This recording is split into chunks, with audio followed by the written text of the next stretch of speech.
And thank you, Pastor Ben and Mariah, for letting me give the nugget this morning. So today we are in chapter 5 of It's Personal. And chapter 5 is titled, Do You Know What I've Done? And the context of what that's going to mean for this morning is, do you know what I've done in the past that I'm ashamed of? Oftentimes, maybe as a small group leader, you've already had this happen. A student will come up to you and just be really vulnerable and open up about something that they've gone through. And if you've ever been in that situation, then you know that that is accompanied by a lot of guilt and a lot of shame. But this morning we're going to talk about how do we combat those feelings and completely destroy the lies that the enemy wants to tell them in that moment when they've made a mistake that they are the mistake, right? So the way that we combat these feelings and completely eradicate those thoughts from your student's life when they open up to you about something, it's with love. It's as simple as that. It's the kind of love that when a student is opening up to you about something, you don't let their monologue go from look what I've done to look who I've become. And so I want to tell you a quick story about a friend of mine. When she was in high school, she actually had a small group leader, and prom season was coming up. And obviously her small group leader was like, make good choices, but if you ever get in a situation where you might be in trouble, my phone is always on. And her small group leader literally said to her, no, I mean that. I don't care if it's 3 o'clock in the morning. If you are in trouble, you call me.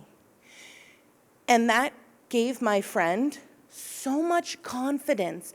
Guys, do you understand? She was able to go out and be bold and be confident with her life, knowing that if she did fall short, that she could go to her small group leader and be supported and would not be met with anger, but with grace.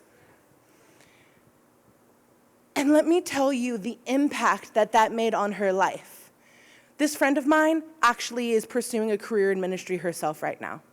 You have no idea how big an impact you can make by just showing your students love. You see, when Jesus goes to eat at Zacchaeus' house, he doesn't bring up all of the awful financial crimes that must have happened if they afforded all that food, right? He never, ever brings up anything that Zacchaeus had done in his past. He never makes him feel guilty. You know what else he doesn't do? He doesn't go around his house saying, this is a really nice house and stuff, but, how did you pay for all of this? Right? No, he doesn't do that. He simply loves him. He goes to his house, he sits down, he has a meal with him, and in that simple thing that he did, he's saying, I love you, and there is a spot for you at my table. And so what ends up happening? Zacchaeus ends up repenting of everything that he's done. Jesus never brought up his shame. Jesus never brought up anything he did. He simply loved him. There was no moment that he brought up anything or did anything else but love him. Do you understand? And in turn of just loving him, Zacchaeus ends up repenting of everything he did in the past and is just a new creation. So as you see teenagers sometimes and your middle schoolers, they often are going to make choices that they know that they shouldn't make, right? And we all do, still. And so maybe you can be empathetic to that. But you know that sometimes when you mess up or do something that you know that you shouldn't, you want to isolate yourself. You don't feel like you're worthy anymore. You don't feel like you can be shown love anymore because you feel like you don't deserve it. And it's in that isolation that the thoughts of guilt and shame and all of these awful feelings can just run so rampant in their minds. And that's what we can't let happen. But when you demonstrate love in the face of someone's deepest vulnerability, you show them that there is hope for them. And there is hope because there's forgiveness. This is the kind of hope that you can give your student that says your past does not define your future.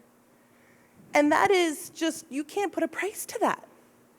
And so I encourage you this week, what students in your group, and I want you to think about this, What students in your group have been a little distant lately? Do you have a student in your group that you're just like, something's different about them? They're usually participating a lot more than this. And they're a lot more quiet right now. I wonder what's going on. Chances are they're feeling guilty of something. And it's up to you to eradicate those feelings. So what are some ways that we can do this? It could be simple as giving them a quick phone call. Hey, I was thinking about you. How are you doing? How's school going, you know? Simple, right? Or even more simpler than that, send them a text. Or if you really want to do something that's going to impact their life, I have one small group leader that I know. She will literally handwrite notes out to her girls. And then those girls have something tangible that they can take, that they can tape into their locker at school, that they can tape to their bedroom mirror. And whenever they look in that mirror and see somebody that they don't view as worthy of anything, they're constantly being reminded that they are. Or maybe you want to just, maybe you're at the store, you want to pick them up something small, whatever it is. But it is when you show that student that they are loved and that they are supported and that there's nothing that they can do to ever make you love them less, you're demonstrating the love of Jesus and you are telling them that there is a spot for you at the table. All right?